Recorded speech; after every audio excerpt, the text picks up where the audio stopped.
Good afternoon, everyone. We're just going to be starting in just a few moments. I'll let you guys get logged in. All right, I'm seeing some people in the room. Good afternoon, everyone. We'll be getting started shortly. Looks like there's lots of people who've already logged in, so make sure your sound is on and that you can hear me well. And we'll be getting started in just a moment. Okay. Oh, Treasury, the slide just went away there. Thank you. Perfect. All right, good afternoon, everyone, and welcome to Webinar Wednesday today on September 4th, 2024, our first of the new fall season. So my name is Amanda Delory. I'm the Member Programs Coordinator at Digital Health Canada, and I'll be your host today. I'd like to begin by acknowledging the Indigenous peoples of all the lands that we're on today. While we meet today on a virtual platform, I would like to take a moment to acknowledge the importance of the lands which we each call home. We gratefully acknowledge that we are on the traditional territory of many nations, including the Mississaugas of the Credit, the Anishinaabe, the Chippewa, the Haudenosaunee, and the Wendat peoples, and Toronto is now home to many diverse First Nations, Inuit, and Métis people.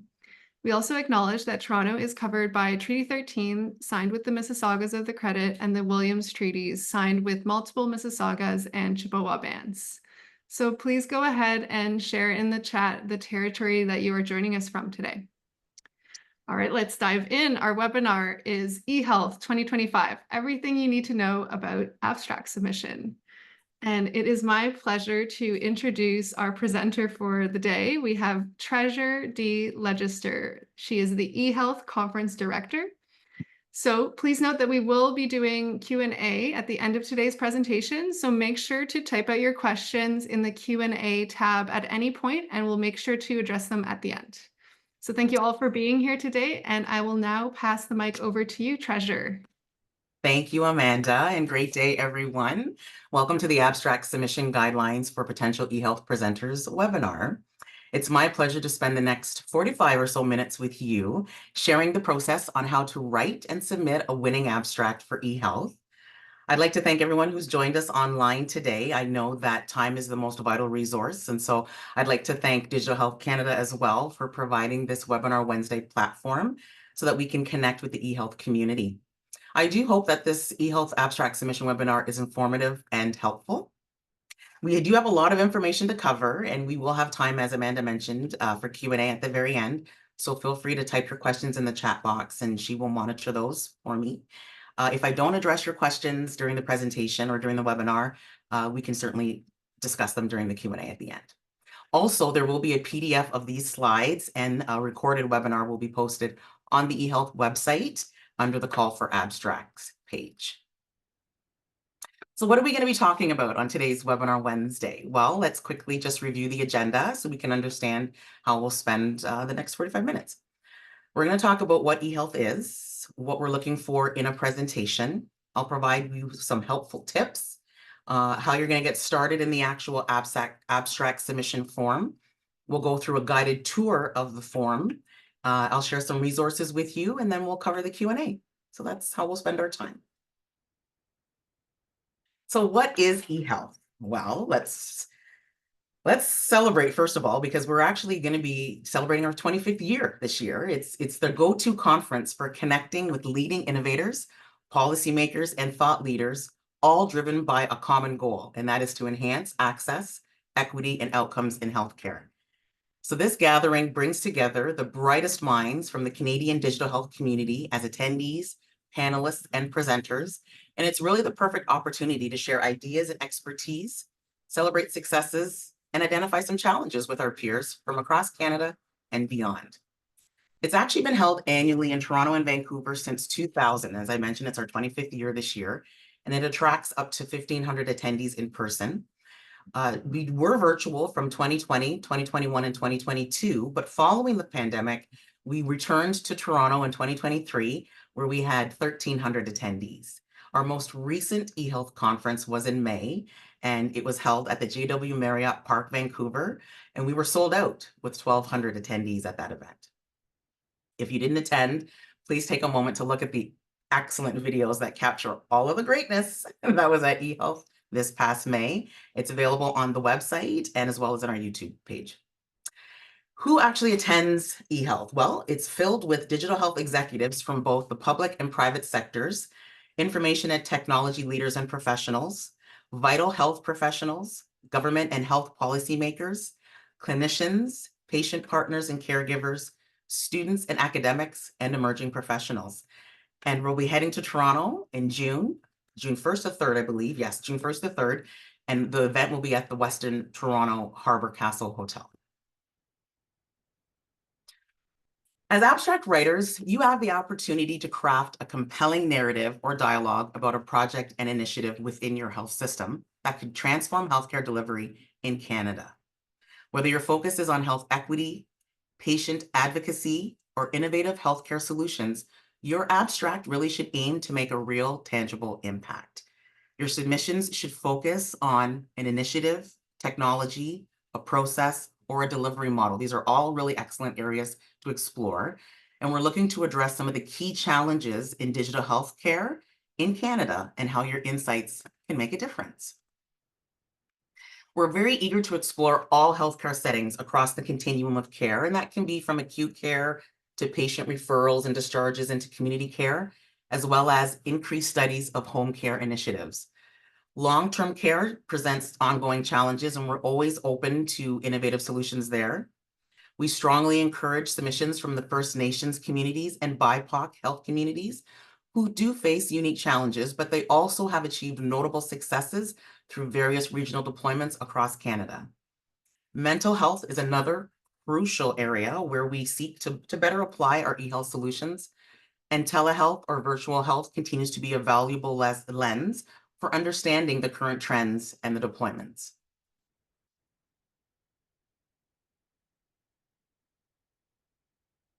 I'd like to highlight two very important dates for the abstract submission process. The first one is this coming Monday. It's the call for abstracts. That's when it actually opens. And it opens on Monday, September the 9th, and then it closes on Sunday, October the 20th, excuse me. So you have just about 6 weeks to submit your abstract, a little over 6 weeks. I do want to share some of the details of the abstract submission process and the different presentations that we have at eHealth. But I would also want to start off with the 8 conference topics and tracks that we're looking at for this year. So the first one is on artificial intelligence. That was a big one in last year's conference. And so we included it again. Artificial intelligence in healthcare will explore the applications of AI, Gen AI, and machine learning in healthcare, from administration to patient education and diagnosis to personalized medicine. Connected care and interoperability.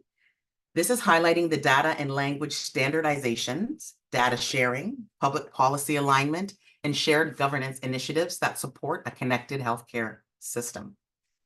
The third topic is the digital health equity and access, where you're focusing on strategies to address the digital divide and ensure equitable access to digital health technologies and services. Digital technology and healthcare human resources is the fourth topic, where you're exploring how digital technology can help address healthcare human resources shortages and optimize workforce management.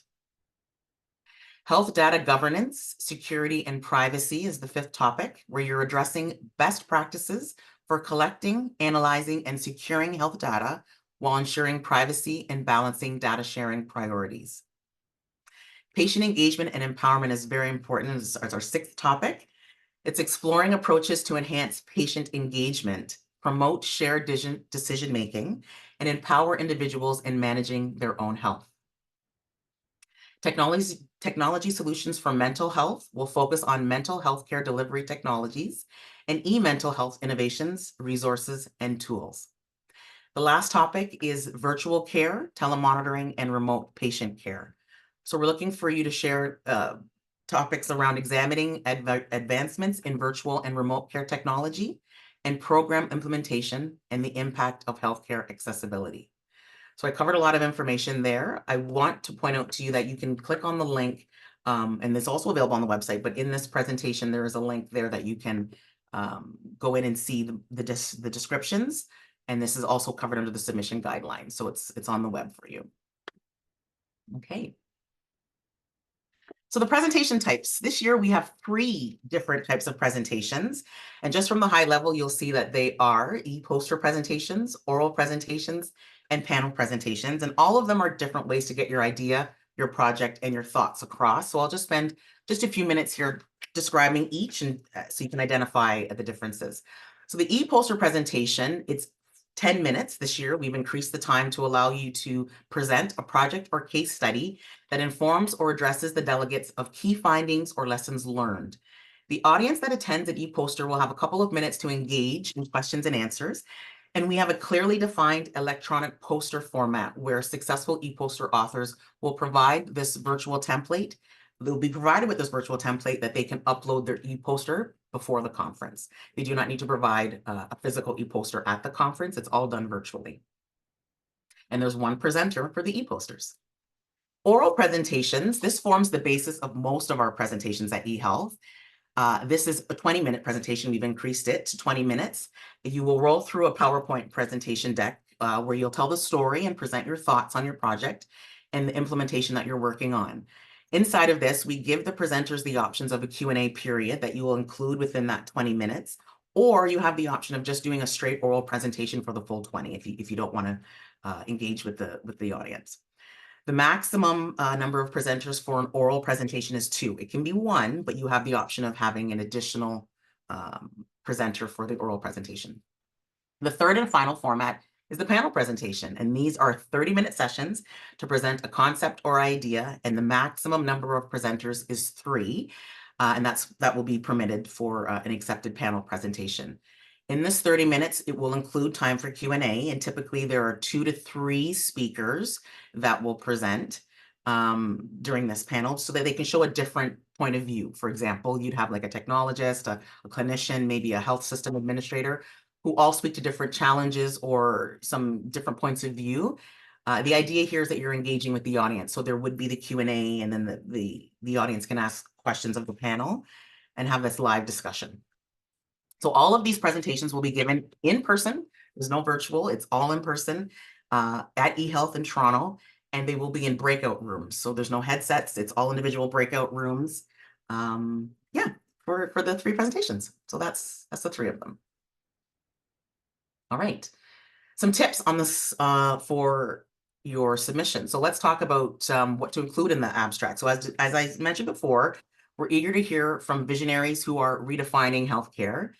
If you've encountered a new idea from other healthcare studies or disciplines or eHealth solutions, we encourage you to share those methods, those technologies and processes and strategies that you're using to advance your project. If you have a unique perspective, please share it because it's invaluable. We really want to hear those. We're excited to hear fresh ideas that strongly impact your environment and can help educate and demystify the broader Canadian healthcare space. Please don't be afraid to stand out. We love uniqueness. And so if you're thinking outside the box, we want to know why. And we encourage you to think beyond just your corner of health ecosystem and share your boldest insights. We are open to abstracts in the planning stages or new initiatives that are developing in your area. So keep in mind that if we do want to hear from those, if you're passionate about driving real change in healthcare, perhaps that's in a hospital or a regional setting where it's part of an improvement project, and you can outline the action plans that you have for the next 6 months. It's just not finalized yet. You don't have quantifiable results right now, but you'll be able to talk about the status of these updates and stuff in your project in the spring. Okay, so we are open to having projects that are very new or in the developing stages. Let's see, I've got some more tips here. All right. Lastly, I just want to share with you that, we're offering a platform for you to share your day-to-day experiences and challenges and outcomes that you've achieved. Whether they're measurable, where like you're reducing wait times, for example, by 10%, or you're boosting patient satisfaction by 25%, or the more intangible, where you're focusing on quality improvements or risk reduction. All of these are insights that are valuable, and we want to hear those stories. Finally, we do want to encourage you to include a forward-thinking and forward-looking perspective in your abstracts. So call out the next steps, what to look forward in the future, how the project's involved. Those are key things that will help score high on your abstract. Share your vision of the future, any of those outcomes that are showing next phases. And all of this needs to be shared clearly and concisely in a 500-word limit, 500 words. Okay, so try to make it as engaging as possible. Talk about what you've worked on, make it straightforward, identify your outcomes, and keep it within 500 words. All right, so let's now talk about how to get started and how to actually submit the eHealth abstract, where to locate the information online, etc. So all of this information and all the guidelines can be found on the eHealth conference website. It's e-healthconference.com website. And there should be a drop-down menu called Submit an Abstract. This menu will lead you to the Submit an Abstract page. If you just read on the instructions there's some great guidelines on what's required. And when you're ready, you can click on the link that will lead you to the submission form and submittable. This link will be active as of September the 9th. So if you don't see it today, that's why we're early. We're doing the webinar early. We're getting prepared, but the actual link to start the submission will be active as of Monday, September the 9th.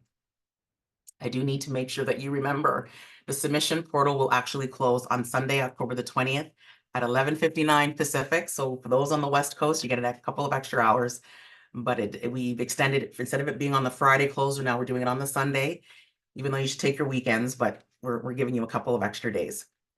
Please note that your abstracts will be blind reviewed by a diverse group of members from our abstract review committee.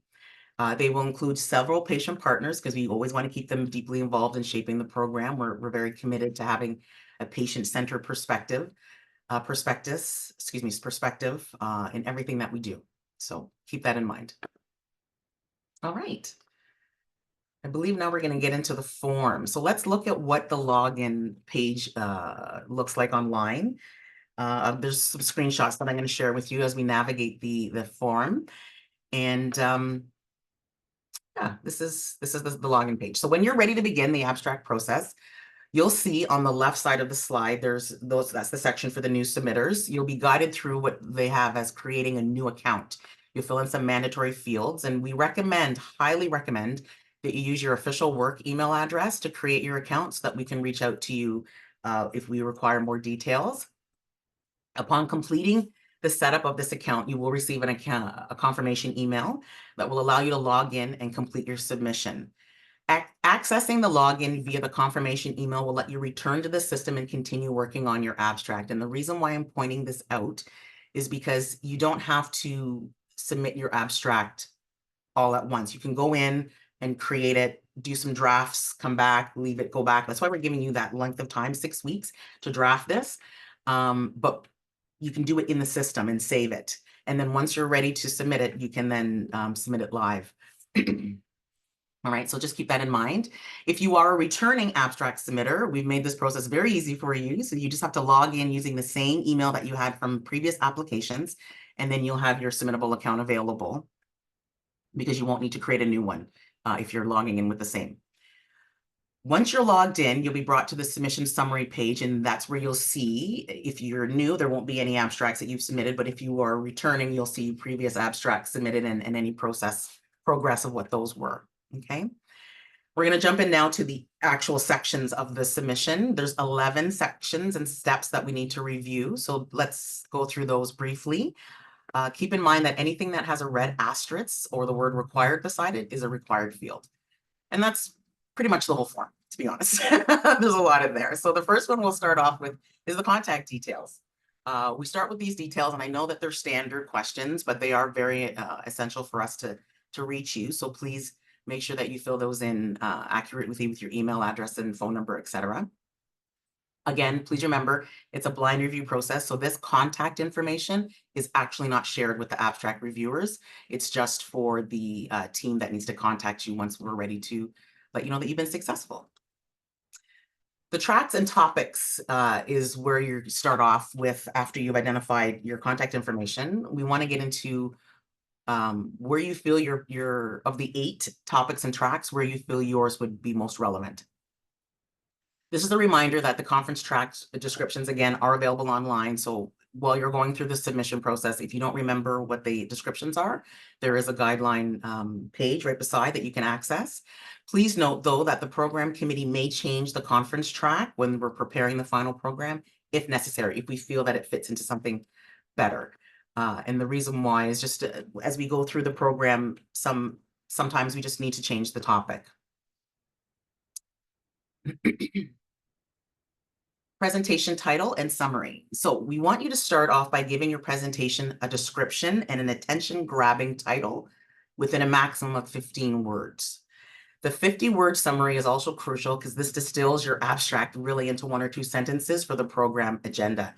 So keep in mind how your title and how your presentation summary are submitted is how it will appear on the conference website and in the app. So please be specific, make it attention-grabbing, and keep it within the parameters of the 15 words for the title and 50 words for the summary. We may need to shorten if it gets too long or adjust a few things, but just keep in mind, we will work with the majority of what you've submitted as your presentation title and summary. The body of the abstract, again, that it's 500 words and every word counts, so no additional text will be included beyond the 500 count. But to help you stay focused, we've tried to structure this into 4 key elements, being 1, the purpose and objectives, where you would talk about what your project is about under purpose. Your methodology and approach will cover how you approached your challenge. Findings and results will give details on the what were the results. What did you find out about your project? And then the conclusions, implementations, and recommendations are what did you learn and what do you want to share with the community? Okay, so keeping them within those 4 buckets will help construct the abstract. And again, if you're struggling with the word count, there will be a counter at the bottom right corner of the screen that will keep you aware of the accumulated count of words, okay? Please, please, please ensure to delete or remove any identifying information. Your project name, your institution name, your organization name, your company name, all of those things must be wiped, removed, deleted from the abstract. Because if it's not in there, it won't be reviewed. It needs to be a blind review, and the only way to do that is to make sure all of those identifying information is removed, okay? The next steps is to indicate your preferred presentation type. So again, the 3 options are the panel, the oral, and the e-poster. If you need a reminder of what they are, you can just click on the link right below on the form, and it'll give you the descriptions. In question 6, you'll have the chance to select an alternative presentation format if you'd like to explore options beyond your initial preference. And we offer this flexibility because sometimes abstract writers, you know, you're enhancing, we want to enhance the diversity and the engagement of our conference sessions. And so if you feel it can, you know, be the panel or an oral, we're open to adjusting that. Okay, and we will inform you if we do need to make that change.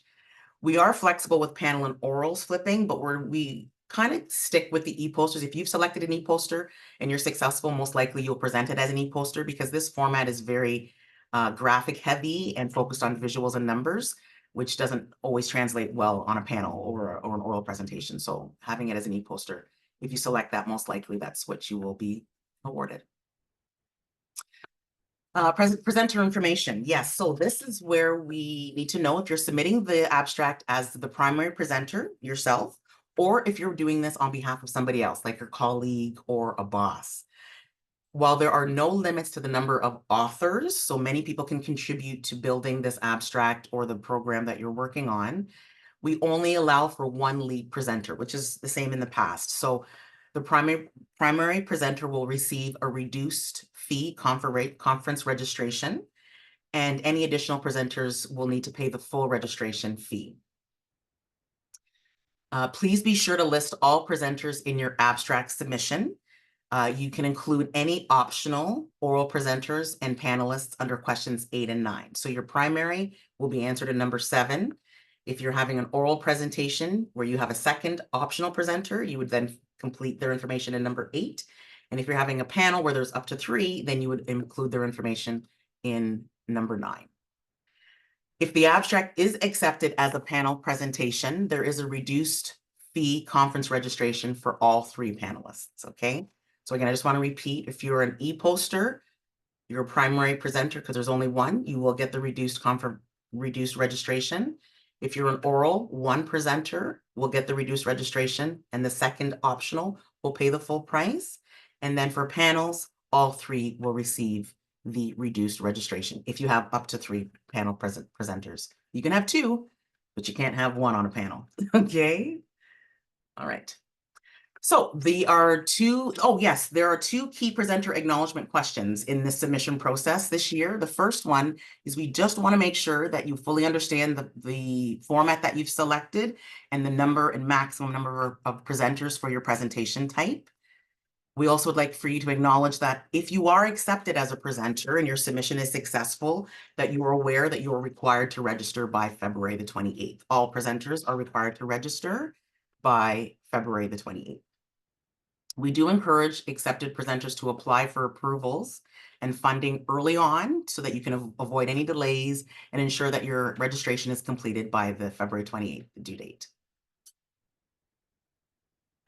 As I mentioned before, you do have the option to save a draft. This is where this shows up here at the very end. Or if you're ready to go and you feel that you have a successful and a winning abstract, click on the submit form option. If there are any mandatory fields that are missing, there will be a red box that will go around the section. And once you address those and fix those items that are missing, then you can submit your abstract or save it. But this is the end of the form here. Okay. So when will you find out the results? Well, here's the deal. Successful submitters will be notified during the week of December the 2nd. So the first week of December, you will receive a notification if you're selected to present, and it will be sent via email from the submittable portal. So keep in mind that you don't want to miss any important updates during this time. So I strongly suggest that you create a reminder in your calendar to check your email and your spam filters the first week of December. Please note that abstract titles and presentations may change, as I mentioned before, and that all selected presenters will need to confirm their acceptance in the submittable portal to present by December the 13th. So we're giving you just over 2 weeks to accept your acceptance. It's in the submittable portal. It's a link that's sent out to you on the email. And once you've clicked on that link and gone to the portal and accepted to present, you have now agreed to be a part of the program. So please visit our website for the latest information and updates. We're constantly refreshing it and sharing the great news with you on the website, but that's where you'll find any updates if there's anything that needs to be shared. A few other resources that I do want to point out that are helpful, that will support you throughout your submission process. So please take note of these. As I mentioned, the main conference website is e-healthconference.com, and you'll find all the information you need, including where to submit your abstract, the guidelines, the downloadable submission template. I recommend submitting your abstract early, very early. I understand that people want perfection. I'm one of them. I know it. And so you want to go right to the last minute. While we always encourage an early start, we seem to always get a rush of submissions close to the deadline, and we get it. But I do want to make sure that you understand that that can sometimes lead to technical issues and some delays. So if you submit early, you've got ample time to address any questions that you have or technical concerns. And then the eHealth team is better positioned to assist you as well. If you do need technical support, though, or have questions about the abstract review process, please email the eHealth speaker and abstract management team. They are available at the email address speakers@e-healthconference.com. Okay. And as a reminder, if you have any questions or need assistance at any point, you can reach out to anyone on the eHealth team, me included, because we're happy to help and ensure that your submission process goes smoothly. All right. I love that form. It's so great. It's just a nice little template to help prepare you. Okay, key dates. If you got a cell phone, take a picture of this slide, please. Be sure to mark these dates down. The abstract submission period is on Monday. It opens on Monday, September the 9th. It closes on Sunday, October the 20th. The review period is where the review committee will begin their work shortly after the submissions close, and they will be doing that throughout the month of November. Notification week will happen where the abstracts will be sent out, the notifications will be sent out the week of December the 2nd. So if you're selected, please confirm your acceptance by December the 13th. If you've got questions about you will know within the first week if you've been successful or not. So we do ask that you wait until at least that week to find out if you're successful. And then the program committee will work through January and February to build out the conference once we've received all of the accepted applications. Registration dates. Registration opens January the 6th. And as I mentioned, the deadline for presenters to register is February the 28th. Okay, and again, the primary presenter will receive a reduced registration fee. Additionals will pay the full fee. However, if you're a panel, all three, if there are three speakers, will receive the reduced registration. Please note, though, that all speakers are responsible for their own hotel and travel expenses. A few more details I want to share here is the call for speaker headshots and biographies will close on March the 31st. So if you're selected, get yourselves ready. We do need a professional headshot that we want to include on the website. That's when we're going to officially publish the program. Will be end of March. And then the presentation submissions. If you are going to be presenting with a PowerPoint presentation, it is due by May the 2nd. And we have a portal where you'll upload all of that for our production team. And lastly, the date that you should be aware of is where eHate will be on June 1st and 3rd. It will be in the Toronto area, as I mentioned, and we'll be presenting these presentations in person. All right, so before we conclude the webinar, how are we doing for time? My goodness, 12:30. Okay, so before we conclude, I do want to get to the questions, but I thought I would summarize it with the top 10 tips here. The first one is to tell your story. Again, be clear and concise as you describe your innovation and its impact on healthcare. Share why you embarked on the journey and what motivated you, and define these key results and outcomes. Okay. Create a flow and think of your narrative or your abstract as a narrative. What is captivating? What would the reviewers need to understand and see? Is there a beginning? Is there a middle? Is there an end?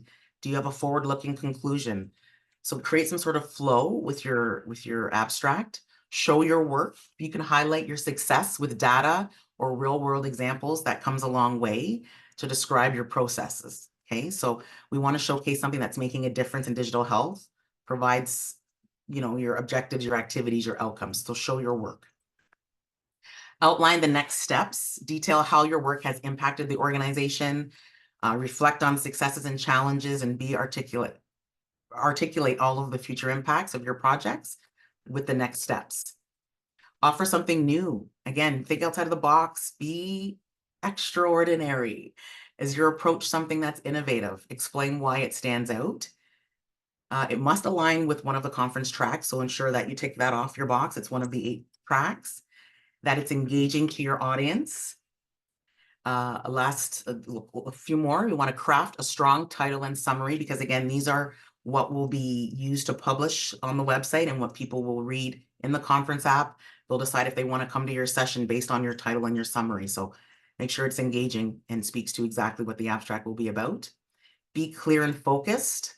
Have team members proofread your information before you submit it. It has to be well written and understandable. And so that's just another tip, is have a secondary set of eyes on that. And lastly, we do want to make sure that we avoid vendor sales pitches. You want to focus on sharing insights and findings, not on sales pitches. We have an exhibit space for that at the conference, where our exhibitors and suppliers and vendors can all engage with each other. So we do want to make sure that it's not a vendor or sales pitch. I've done a lot of talking. My goodness, it's time for Q&A. So let's see, Amanda. Great, thanks so much, Treasure. Thanks for taking the time to explain everything. We do have lots of questions in the Q&A, and keep them coming, people. Make sure you put them in the Q&A. It's easier for me to read them out from that as opposed to in the chat. So we've got 15 so far, so I'll read them in the order that they were received. Okay. The first one is, would a presentation on digital health infrastructure standardization fit the connected care and interoperability focus area? Okay, let me get my topics. Here we are. Okay, so repeat the question again for me, please. So they're asking if digital health infrastructure standardization, if that's appropriate for the connected care and interoperability focus area. Yeah, I could say that. It could also, yes, it could. It definitely could. Okay. All right. Next one is kind of general. They're asking for any tips on how to submit a rapid fire session format. So rapid fire is not part of the offerings this year. We removed the rapid fire presentation type as we received quite a bit of feedback in our survey from the attendees that they didn't see value in the presentation. It wasn't long enough. There wasn't an opportunity to do enough engagement. So we've removed it from the platform this year, and we have the 3 presentation types that we discussed. Okay, great. Thank you. Okay, what if your abstract includes the name of the document slash report slash guideline you're presenting? Does that have to be removed to keep it a blind review? Yes, it does. Okay. So would they just put like redacted or something like that? Yes, or they can put the document, the organization, the process, like whatever, replace it with the actual name with a title if you're able to. So Something like a generic name to represent the report as opposed report. to the name of it. Okay.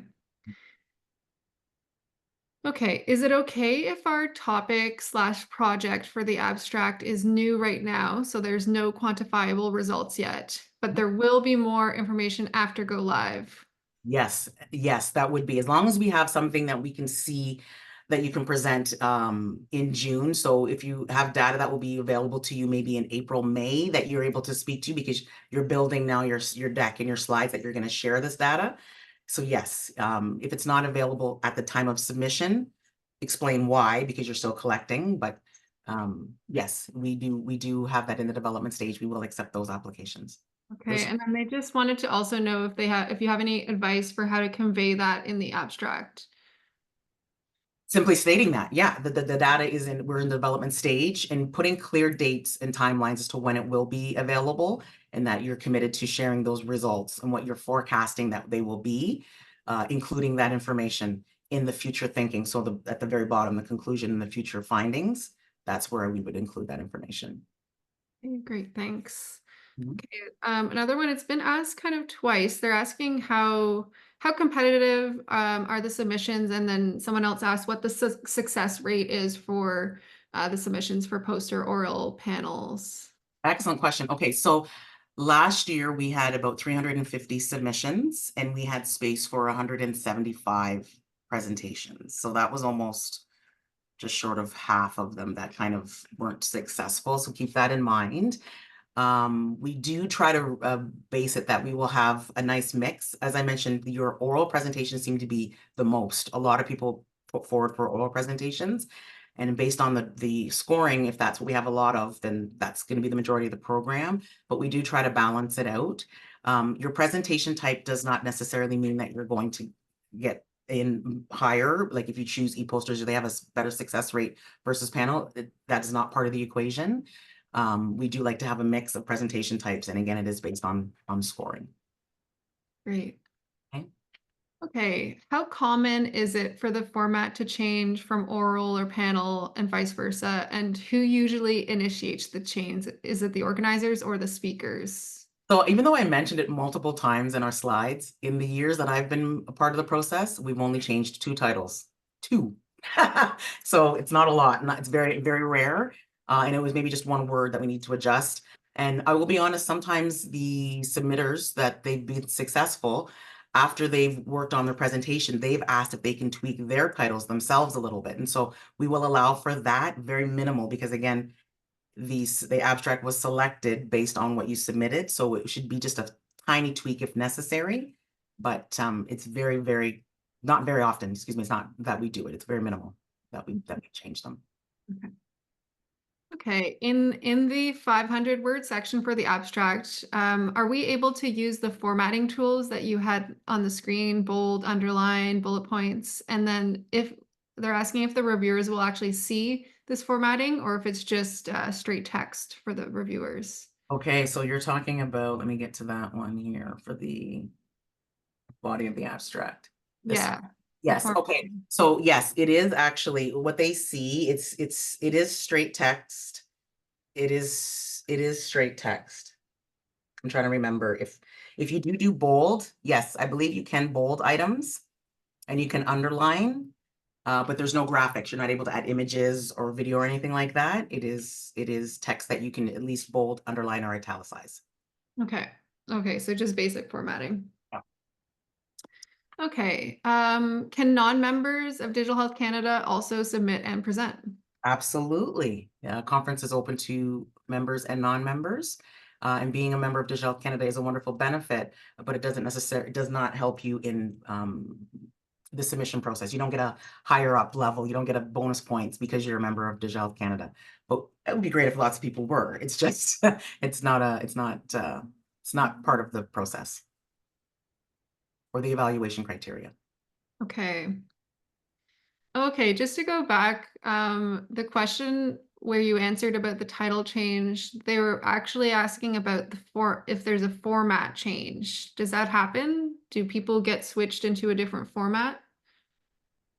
Yes. Okay. So we did, and this only happened because their presenters fell off. So we had a panel that had 3, and then 2 of them weren't able to attend, and so we moved it to an oral presentation. And that again was initiated because of the change in the speakers. I don't recall that we've changed any of in the last 2 years. I don't believe we've changed any formats of their presentation type. We have not. Only if it was initiated by the speakers. Okay. All right, I think that answers the question. Okay, someone's asking to confirm that there are no options for virtual presentations, that is only in person. Is this correct? That is 100% correct. If you Okay. are successful, we want you in-house. Need you present. Mm-hmm.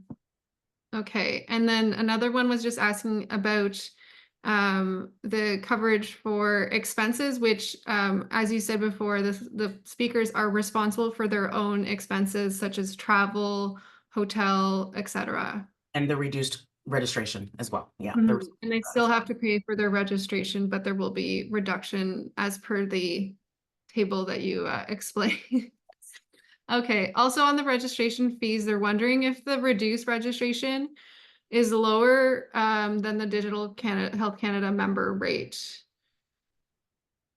If the reduced registration is low, I'd have to look at our budget, to be very honest. I can tell you that the registration rate will be published for all, like the whole tier, all tiers will be published. And so it shouldn't be less. Your speaker rate won't be less than the Digital Health Canada member rate. It won't be, but it would be equivalent or higher. It won't be less than. Okay. Will the conference organizers provide social media kits to promote the sessions? We do on the website have, we call it resources, where we put together graphics that you can promote that you're a speaker and talk about your session. So that will be available to you. We actually create a speaker resource page, and all of that information, those downloads will be there, and all of those materials. Great, thank you. Someone asked about the conference sponsorship opportunities. So that's posted in the chat. Danielle posted the link, so you can go ahead and look at that. I believe it's already open. It's live on the website, and It is live. Dino's ready for your phone calls. Absolutely. Okay.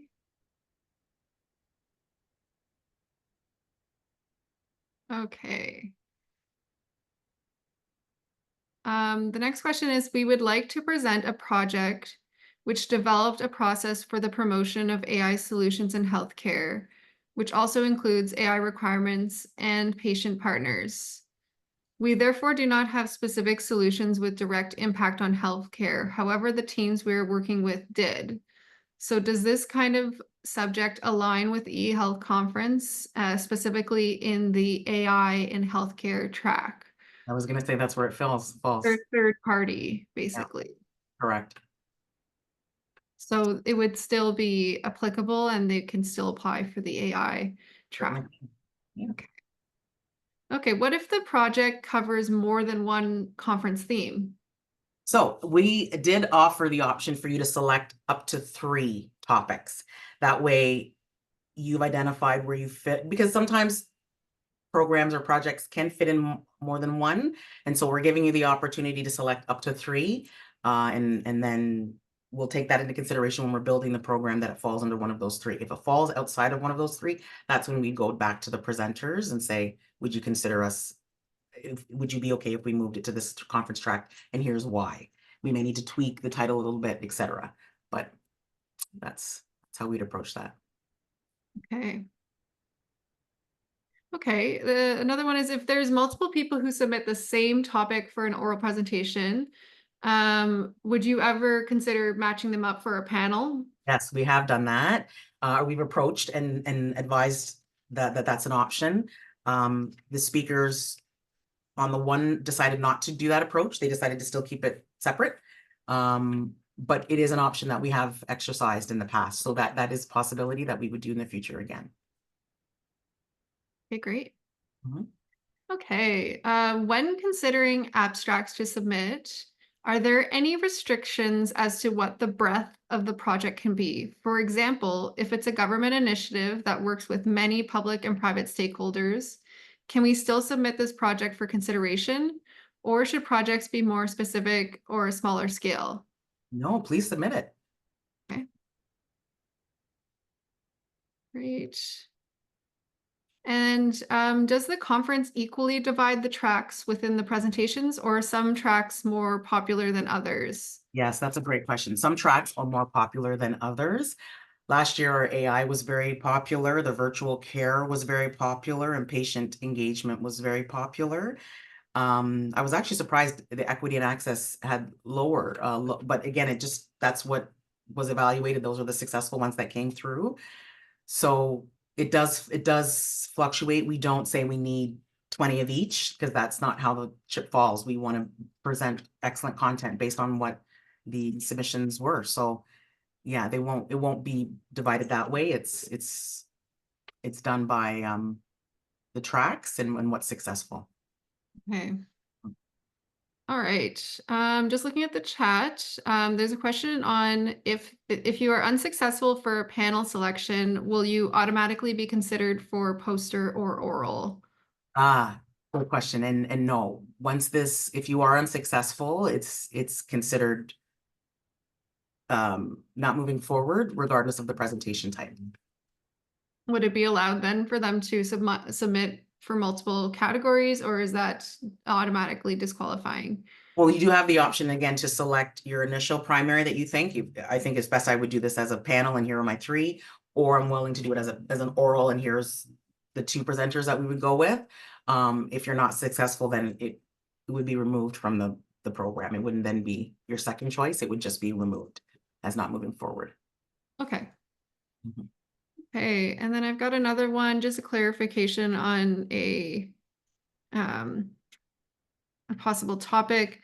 So they're wondering if this topic fits into technology and mental health, and their title is Managing Anxiety Disorder / Diabetes in Primary Care, Supporting Clinicians Through EMR Enhancements. Yes, that definitely falls under 7. Mhm. Okay. Yeah. Great. I think we've managed to answer them all. We had 25 questions in the Q&A. Oh, I just got a Wow. message, so maybe we have more. Oh, it was just a message of encouragement. Oh, thanks. I was 25 questions in the Q&A and a few more as well in the webinar chat. So I'll give people another few seconds to submit your last minute questions. Otherwise, hopefully we managed to cover what was on your mind in the rest of the 25 questions. That's the most questions I've ever seen at a webinar Wednesday. Wow, that's good. Or that means I need to tweak my presentation a little bit more with more. Either way, at least we have a copy of the chat that I can do that for next time. Mhm. Yeah, We'll give exactly. it a few more minutes, but while we're waiting, I just want to thank everyone for joining us online. Like, I mean, it was a great session, and thank you, Amanda, for being a great host, obviously, and to Digital Health Canada for providing this Webinar Wednesday opportunity just to connect with the eHealth community. I can't believe we're here again. Like, it's September. I feel like we just finished eHealth. We did, May, right? So I do hope that you found this webinar helpful, and I wish everybody all the best on their submissions. If you've got additional questions, don't hesitate to reach out. And don't miss out on an opportunity to really contribute, right, to our mission of enhancing access, equity, and outcomes in healthcare. All right, so if you need support, reach out to me, reach out to anybody on the team, but we're here. So Thank you. So I'm just going to share a quick poll. Um, just give us a 1 out of 5 stars on how satisfied you were with today's webinar. And I will take the opportunity to ask the one last question for you, Treasure, which is pretty simple. Can you register for just the day that you were presenting on, not the whole conference? great. So as a speaker, you are actually entitled to full conference registration. So you are able to access from the Sunday right through to the Tuesday with your registration. If you choose to not attend the full conference, that's up to you, but the price would still be the same because it's, again, you gain access to the full conference. Great, thank you.